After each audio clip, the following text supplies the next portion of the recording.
শ্ৰীমন্ত শংকৰ হৰি ভকতৰ জানা যে নকল্পতৰু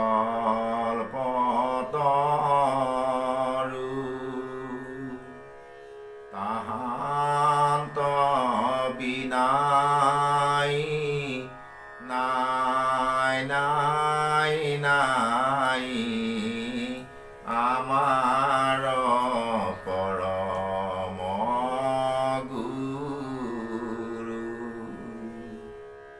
তাহান্ত বিনাই নাই নাই নাই আমাৰ পৰম গুৰু কৃষ্ণ ৰাম অন্যথা পুজিলে মোক ফলক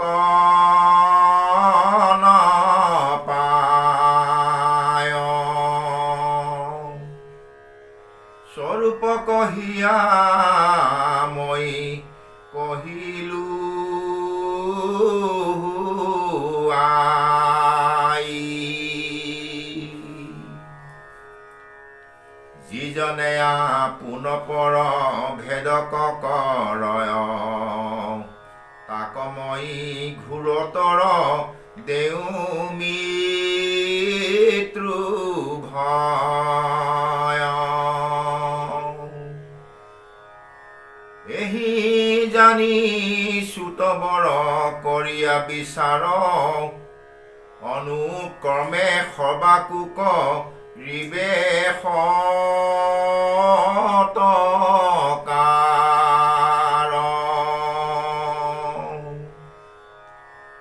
কিন্তু তা সম্বাত মোক দেখিবে কমনে অন্তৰ্যামী ৰূপে ব্যাপী আছো সৰ্বক্ষণে কৃষ্ণ প্ৰভুসকল তথা আই মাতৃসকল আজি পুনৰ আমি কপিল প্ৰভুৱে মাক দেৱহতীক ভক্তিৰ যুগ ভক্তি লক্ষণ বৰ্ণনৰ বিষয়টোত পাতি বৈকুণ্ঠ শাস্ত্ৰ মহাভাগৱতৰ ভিডিঅ' প্ৰস্তুতৰ হেতুকে আহি আমি আসন ভাগি গ্ৰহণ কৰিছোঁ আৰু আশা ৰাখোঁ আপোনাৰ খবৰ মৰম স্নেহ অৰ্থাৎ কৃপা পাত্ৰ হ'ব পাৰিম বুলি এতিয়া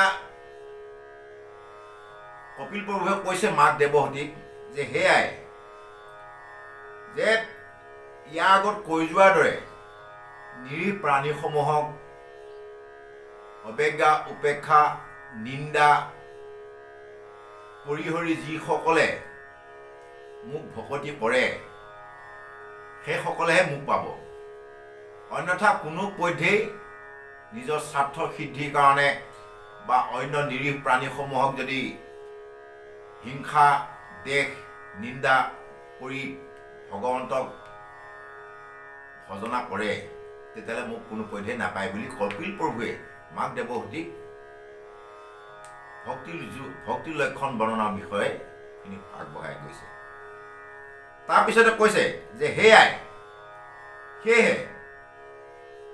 যদিহে মোক পাব ইচ্ছা আছে মোক যদি পাব ইচ্ছা আছে যে সকলো ভূততে সমস্ত প্ৰাণীতে যিহেতু মই থাকোঁ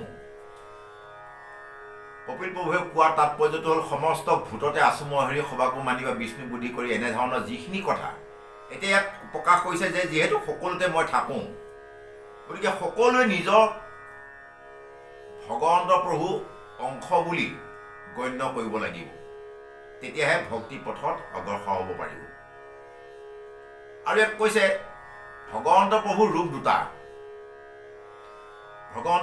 দুটা এটা হ'ল বৃহৎ ৰূপ এটা সূক্ষ্ম ৰূপ বৃহৎ ৰূপৰ সময়ত প্ৰভু ভগৱন্তই সমস্ত জীৱ জগতক সংহাৰ কৰি সমস্ত জগতক সংহাৰ কৰি নিজৰ উদৰত লৈ অনন্ত শয্যাত বাস কৰি থাকে। সেইটো হ'ল তেওঁ বৃহৎ ৰূপ।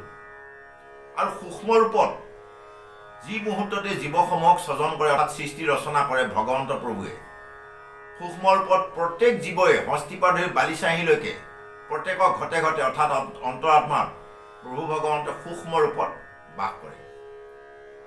এতিয়া সেইখিনিকে কৈছে, যিহেতু মই সকলোতে থাকোঁ, গতিকে কোনটো সতেৰেনো মোক নিন্দা, উপেক্ষা, হিংসা কৰি বা সেই নিৰীহ প্ৰাণীসমূহকনো প্ৰাণ লয় বা জান মাৰে, হত্যা কৰে। এনেভাৱে কপিল প্ৰভুৱে মাক দেৱহতীক বুজাইছে। ৰাম এহি মতে তজু আগে কহিলো বিদিত ভক্তি সাংখ্য যুগ দুই পুৰুষৰ হিত একক আশ্ৰয় কৰি ঈশ্বৰক পায় আৱে আন ঐশ্বৰ্যক কহোঁ বুজাই।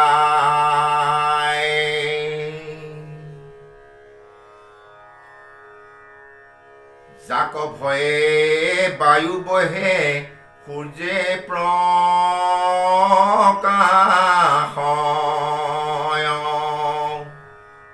ইন্দে যাক ভয়ে মেঘ দাৰে বৰিষয়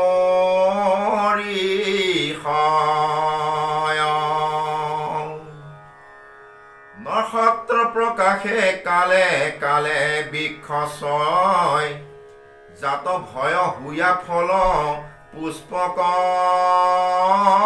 ধৰ। কৃষ্ণ প্ৰভুসকল, এতিয়া কপিল প্ৰভুৱে মাক দেৱহতীক কৈছে যে সেয়াই যে এনেভাৱে তোমাৰ আগত প্ৰকৃত ভক্তি যুগৰ যিখিনি নিয়ম প্ৰণালী সেইখিনি ক'লোঁ, আৰু সাংখ্য যুগৰ যিখিনি পদ্ধতি, যিখিনি আমি মানিব লগা আমাৰ শৰীৰ কল্যাণৰ অৰ্থে সেইখিনি মই তোমাৰ আগত ক'লোঁ। এতিয়া এইটো হ'লে খাটাং, এইটো নিশ্চয় এজন ঈশ্বৰক প্ৰভু ভগৱন্তক আৰাধনা কৰি বা এজন ঈশ্বৰক ভজনা কৰিহে মোক পাব পাৰে। অন্য বহু ঈশ্বৰক বহু বিধত বহু দেৱতা পূজা সেৱা কৰিলে মোক কোনো পধ্যে নাপায়। সেইটোকে আমাক গুৰুজনাই কীৰ্তনতো লিখিছে যে ভাই মুখে বোলাৰাম হৃদয় ধৰা ৰূপ এতেকে মুকুতি পাই বা কহিলো স্বৰূপ। আৰু এক দেও এক খেও এক বিনে নাই কেও, এজনেই মাত্ৰ প্ৰভু ভগৱন্ত, যিজনে নেকি আমাৰ জীৱসমূহক গতি দিব পাৰে। এনেভাৱে আমাক বিভিন্ন শাস্ত্ৰসমূহত দেখুৱাইছে। তাৰপিছত কৈছে যে সেইজন ঈশ্বৰ প্ৰভু ভগৱন্ত, যাৰ ভয়ত, যাৰ আদেশত, যাৰ নিৰ্দেশত সমস্ত জগত চলি আছে, অৰ্থাৎ ব্ৰহ্মাই স্বজন কৰে, বিষ্ণুৱে পালন কৰে আৰু ৰুদ্ৰই সংহাৰ কৰে। আৰু সেইটোৱে সূৰ্যই প্ৰকাশ কৰি আছে, পোহৰ দি আছে। ইন্দ্ৰই সময়ে সময়ে বৃষ্টিৰ জৰিয়তে জীৱসমূহক কল্যাণ কৰি আছে। এনেভাৱে সমস্ত দেৱী দেৱতাসকলেও যাৰ আজ্ঞা পালে, সেই এই বৈকুণ্ঠ শাস্ত্ৰ মহাভাগৱতৰ প্ৰথম স্কন্ধত লিখিছে, জয় জয় কৃষ্ণ কৃপা ময় মহেশ্বৰ যাৰ আজ্ঞা ক্ষীৰে বসে ব্ৰহ্মা হৰিহৰ। অৰ্থাৎ ব্ৰহ্মাৰূপে স্বজন, বিষ্ণুৰূপে পালন, ৰুদ্ৰৰূপে কৰে সংহাৰ, সেইজনে এজনে ঈশ্বৰ। সেইটোকে আমাক দেখুৱাব বিচাৰিছে। তাৰপিছত কৈছে যে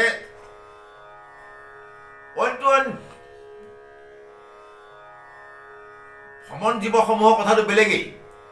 গছ, বিষ, তৃণ, তৰু, লতাসমূহেও ভগৱন্তৰ আজ্ঞা পালন কৰি সময়ে সময়ে নিজৰ নিজৰ সময়ত ফুল পুষ্প প্ৰদান কৰে আৰু ফল পত্ৰ ধৰে।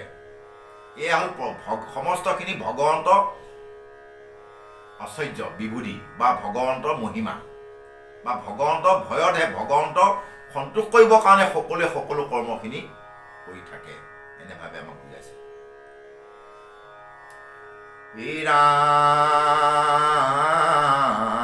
নদী বহে সমুদ্ৰেও পাৰন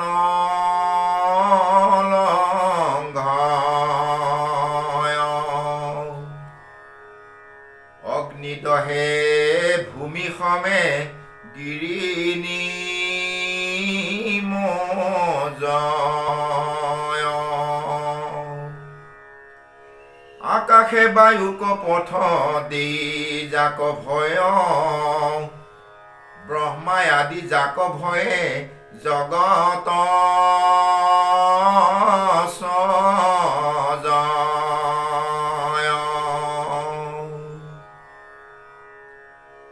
সেহি প্ৰভু পিতৃদ্বাৰে জগত স্বজন্ত মৃত্যুৰূপ হুয়া জগতক সংহাৰন্ত আপুনি অনাদি নিত্য জগতৰ ঈশ্বৰ তেহে প্ৰভু ভজনীয় ইটো জগতৰ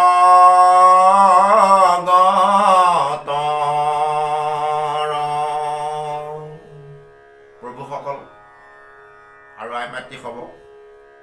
এতিয়া আমাক কপিল প্ৰভুৱে মাক দেৱহূতিক কৈ থকাৰ চলেৰে এই বিষয়খিনি প্ৰকৃততে আমাক ক'ব বিচাৰিছে বা আমাক কৈ আছে, আমাক সকিয়নি দিছে।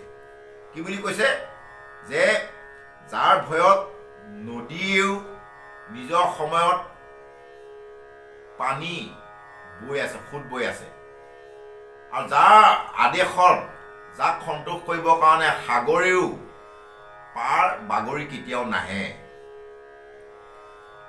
আৰু কৈছে আকাশেও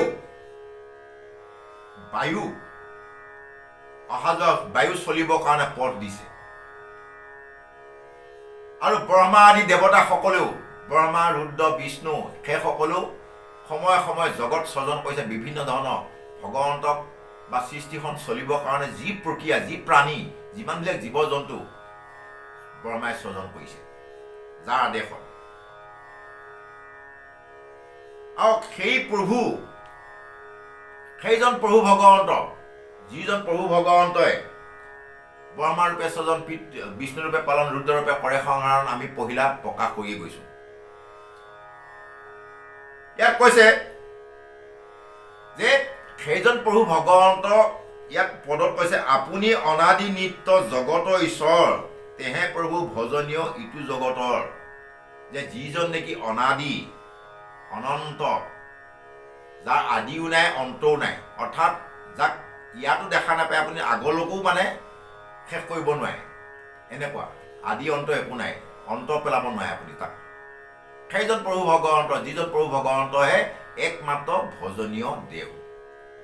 কিয়নো আমি শৰণকালত পাইছোঁহি যে হে কৃষ্ণ কৃষ্ণনাথ কৰা পৰিতান তনুনাও বুঢ়ী এখে নাহিকে জ্ঞান। আমাৰ এই তনুনাওখন কমান্দে কমান্দে আজি এদিন কালি এদিনকৈ আয়ুসপমি গৈ আছে মৃত্যু স্থানলৈ, অৰ্থাৎ মৃত্যু সময়লৈ আমি কমান্দে কমান্দে গতি কৰি আছো, গৈ আছো। মৃত্যু অনিবাৰ্য, বাকী সমস্ত সংসাৰ মিছা, কিন্তু মৃত্যু সত্য। মৃত্যুক কোনো এৰাই চলিব নোৱাৰে, কাৰো সাধ্য নাই। এই সংসাৰত কোনেও এনেকুৱা এজন নাই, যিমানে ডক্টৰ, ইঞ্জিনিয়াৰ, চাইণ্টিষ্ট, মন্ত্ৰী, বিধায়ক, MLA নহওক, কোনেও ৰক্ষা নাপায় মৃত্যুৰ পৰা। মৃত্যু সকলোৱে অনিবাৰ্য। সেই মৃত্যুৰ পৰা পৰিত্ৰাণ দিয়া বা সেই মৃত্যুৰ পৰা ৰক্ষা কৰিব পৰা, অৰ্থাৎ মৃত্যুৰ পৰা ৰক্ষা কৰিব পৰা বুলি কোৱাৰ লগে লগে আপোনালোকে যদি ভাবে বোলে তেতিয়াহ'লে তেওঁ নমৰিব নেকি? নহয়, মৰিব লাগিব। মৰা আৰু তৰা এই দুটা বস্তু। যিসকলে এতিয়া আমি এই পঞ্চভৌতিক দেহটো ত্যাগ কৰাৰ পাছত আমি যদি মৰোঁ, অৰ্থাৎ এই পঞ্চভৌতিক দেহটো ত্যাগ কৰাৰ পাছত, অৰ্থাৎ মৰাৰ পাছত পুনৰ যদি আমি জন্ম ল'ব লগা হয়, তেতিয়াহ'লে সেইটোক কয় মৃত্যু, মৰা। আৰু যিসকলে এই দেহটো ত্যাগ কৰাৰ পাছত তেওঁ পুনৰ জন্ম ল'ব লগা নহয়, অৰ্থাৎ পাৰিষদী তনুলৈ ভগৱন্তৰ সৈতে বৈকুণ্ঠত গৈ বাস কৰিব পৰা যায়। জন্ম মৃত্যু তেওঁ হাত এৰাই যায়, জন্ম আৰু মৃত্যু হ'ব লগা নাথাকে তেওঁ। সেইটোক কয় তৰা। উদাহৰণ হিচাপে ভীষ্ম পিতামহ, অজামিল, পৰীক্ষিত এইসমূহে মৃত্যু তৰি গৈছে। তেওঁলোকক মৃত্যু বুলি মৰা বুলি কোৱা নাযায়। আপোনাৰ আশে চাব সকলো শাস্ত্ৰতে ক'তোৱে পৰীক্ষিত মৰিছে, ভীষ্ম মৰিছে বুলি ক'তোৱে লিপিবদ্ধ নাপাব আপুনি। গতিকে তেওঁলোক তৰি গৈছে। কেনেকৈ তৰিছে? একমাত্ৰ প্ৰভু ভগৱন্তক যিজনে নেকি চিনি পাইছে, যে সেইজনে প্ৰভু ভগৱন্ত, যিজনে নেকি সমস্ত জগতৰ ভজনীয় দেও বুলি যিসকলে জানিব পাৰিছে বা ভকতি কৰিছে তেওঁৰ চৰণত, সেইসকলে তেনেভাৱে তৰি গৈছে। হে ৰাম ঈশ্বৰ মহিমা কৰিলো বৰ্ণন, তাক তুমি ৰংগমনে কৰিলা শ্ৰৱণ। কালৰ প্ৰভাৱ সমে জীৱৰ সংসাৰ, কহুৱাবে তাক খবে শুনা পুনবাৰ।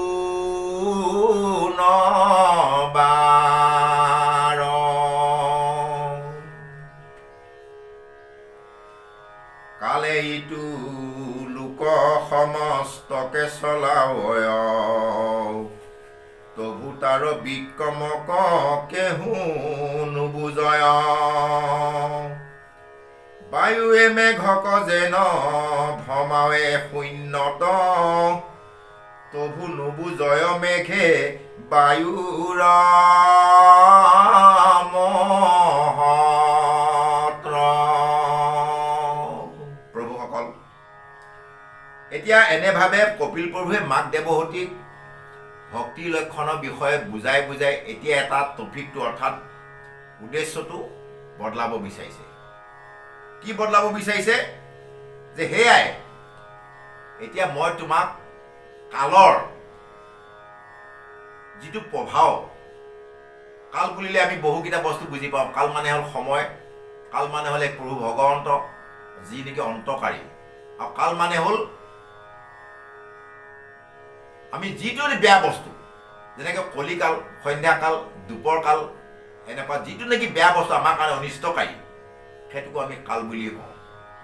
যেনেকৈ কোনোবা এজন ভকত যদি কিবা এটা বিপদত পৰে, তেওঁ কালে পালে মানে বেয়া বিপদ। কাল মানে হ'ল বিপদ। এতিয়া সেইখিনি কথাকে কপিল প্ৰভুৱে মাক দেৱহতীক কৈছে যে সেয়াই মই তোমাক কালৰ বিষয়ে, কালৰ যি প্ৰভাৱ, সেই বিষয়ে মই তোমাক কওঁ। কাৰণ আগত তুমি সমস্ত ভকতি লক্ষণৰ বিষয়ে বুজি গৈছা। তোমাক সাংখ্য আৰু ভক্তি দুইটা বস্তু বুজালোঁ। এতিয়া তোমাক কালৰ বিষয়ে মই বুজাম। কালেনো আমাক কেনেভাৱে চলাই আছে, ব্যৱহাৰ কৰি আছে, বা কি কি কৰ্ম কৰাই আছে। ইয়াত কৈছে যে কালৰ এনেকুৱা প্ৰভাৱ, কাল এটা এনেকুৱা বস্তু, কালৰ ইমানেই মানে শক্তি, সকলোবিলাক কৰ্ম ধৰ্ম বাক্য বচন মানে সমস্তখিনি আমাক কালে কৰাই আছে। কিন্তু তবুও আমি তাৰ যিটো প্ৰভাৱ, সেই প্ৰভাৱটো বুজি নাপাওঁ, বুজি পোৱাটো কঠিন হয়। তাৰ উদাহৰণটো দিছে কি বুলি, যেনেকৈ আকাশত মেঘ চপৰা, বতাহে আহি চেনেনি ভেজেনিকে ইপিনে সিপিনে ঘূৰাই পকাই লৈ ফুৰে, বতাহে যেনেকৈ ঘূৰাই লৈ ফুৰে মেঘক, ঠিক তেনেকৈ আমাৰবিলাককো নক'ব লগাটো কোৱাইছে, নকৰিবলগীয়াটো কৈছে, নাখাবলগীয়াটো খুৱাইছে। এয়া হ'ল কালৰ প্ৰভাৱ। মানে বিভিন্ন ধৰণৰ যি কৰিছোঁ আমি, যি ধৰিছোঁ, যি মাতিছোঁ, এই সমস্তখিনি কালৰ প্ৰভাৱ। কিন্তু তাকো আমি বুজি নাপায় আমি নিজকে নিজে মানে বাহু দামফালি মাৰি মই কৈছোঁ, মোৰ ল'ৰা, মোৰ সন্তান, মোৰ ঘৰ, মোৰ ধন সম্পত্তি বুলি কৈ আছোঁ। এতিয়া যদি মই কৈছোঁ যে মোৰ ল'ৰা এইটো, মোৰ ল'ৰা যদি হয়, কালিলৈ মই যেতিয়া মৃত্যু শয্যাত শয়ন কৰিম বা মৃত্যু বেলিকা, মোৰ ল'ৰাটোৱে মোক ৰাখিব পাৰিবনে? কেতিয়াও নোৱাৰে। আৰু নাহি ল'ৰাটোক মই ৰাখিব পাৰিম। তাৰমানে তাৰ দ্বাৰা কি বুজাইছে? যদি মোৰ বস্তু হয় ভাই মই ৰাখিব পাৰিম, মোৰ ৰখা ক্ষমতা থাকিলেহেঁতেন। তাৰমানে মোৰ নহয়, গতিকে মই ৰাখিব নোৱাৰোঁ। এইটো যিটো নেকি মই, মোৰ ল'ৰা, মোৰ সন্তান, মোৰ ধন সম্পত্তি বুলি যে কৈ আছোঁ, এইটোৱে হ'ল কালৰ প্ৰভাৱ। কালে আমাক কোৱাই আছে। কিয় কোৱাই আছে? তেতিয়াহে আমাৰ আয়ুস হৰণ হ'ব, শ্ৰী বিধি হৰণ হ'ব, ধন সম্পত্তি হৰণ হ'ব, বা কালে নিজৰ ইচ্ছামতে কৰাব পাৰিব। তাৰপিছত ইয়াত কৈছে যে বায়ুৱে মেঘক যেন ভমাৱে শূন্যত, তভু নুবুজয় মেঘে বায়ুৰ মহত্ব। সেইটোৱে কথা। এতিয়া যেনেকৈ বায়ুৱে মেঘক ভয়াবলৈ ফুৰিছে, তবু মেঘে মানে তাৰ মহত্ব বুজি নাপায়, ঠিক তেনেকৈ আমিবিলাকেও কালৰ মহত্ব বুজি নোপোৱা দুখতে আমি কালৰ প্ৰভাৱত বা কালৰ অধীন হ'ব লগা হয়। এই কালৰ অধীনৰ পৰা ৰক্ষা পাব হ'লে একমাত্ৰ প্ৰভু ভগৱন্তৰ ভকতি বাহিৰে অন্য কোনো দেৱী দেৱতা মন্ত্ৰ তন্ত্ৰ পূজা পাতলে আমাক কালৰ প্ৰভাৱৰ পৰা ৰক্ষা কৰিব নোৱাৰে বুলি কপিল প্ৰভুৱে মাক দেৱতীক বুজাই আছে। ৰাম সুখ পাইবু বুলি নানা কৰয় প্ৰয়াস, জীৱাই অৰ্থ আজে তাকো কালে কৰে নাশ, তেবে তাৰাই অৰ্থে শোক কৰে দিন ৰাতি, কালৰ বিকৰ্মতাক বুজিবা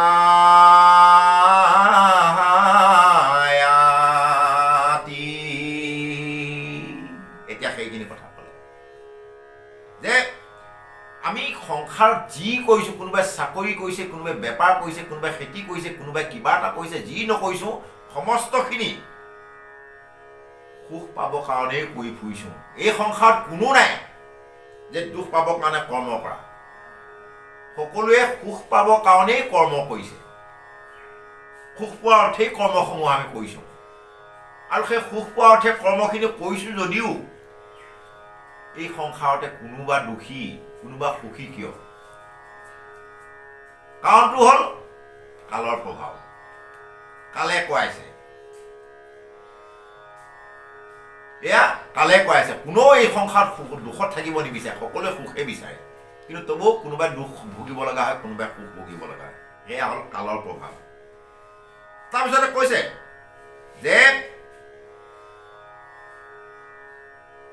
যে গৃহ ক্ষেত্ৰ পুত্ৰ মিত্ৰ দেহ আদি যত, ইটো সবে মিছা পৰমাৰ্থ বিচাৰত। যে আমি পহিলা কৈছোঁৱে, দেহ পুত্ৰ ধন সম্পত্তি ঐশ্বৰ্য বিবুধি মান সন্মান ধন টকা পইচা এই সমস্তখিনিয়ে প্ৰকৃত পৰমাৰ্থ বিচাৰত মিছা।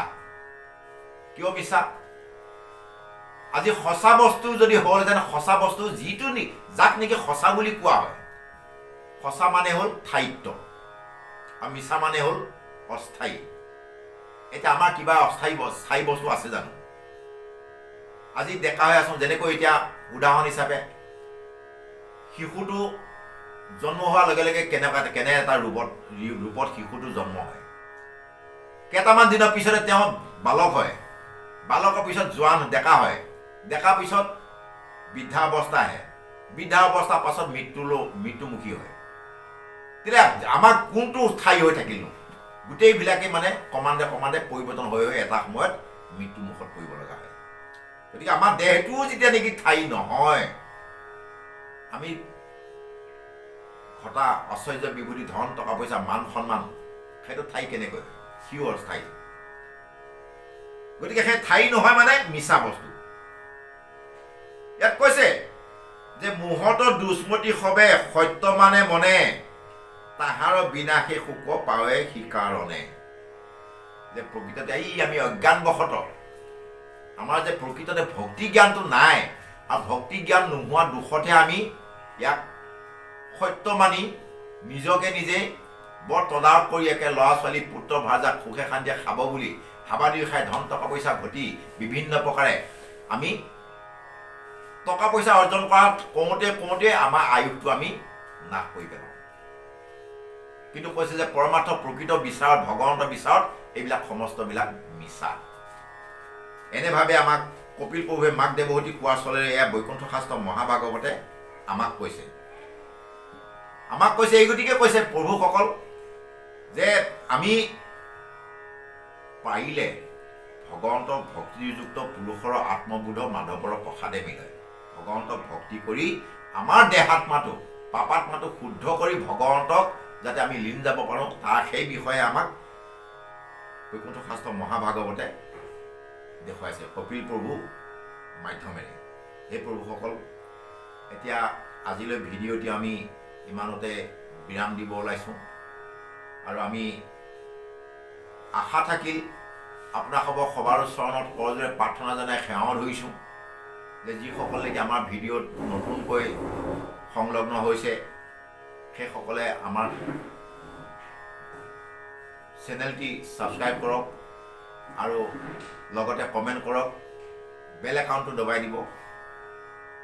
আৰু আমি ভাবোঁ যে আমাৰ যথেষ্টখিনি ভুল ত্ৰুটি আহিছে আৰু এই ভুল ত্ৰুটিসমূহ আঙুলিয়াই আপোনালোকে যদি আমাক দিহা পৰামৰ্শ দিয়ে তেতিয়াহ'লে আমি আপোনালোকৰ চৰণ সেৱা কৰাৰ সুবিধাকণ পাম বুলি বা আপোনালোকৰ চৰণ সেৱা কৰাৰ ক্ষেত্ৰত আমাক উৎসাহিত কৰিব বুলি আশা ৰাখি আমি আজিলৈ এই ভিডিঅ'টি ইমানতে বিৰাম দিওঁ। কৃষ্ণ।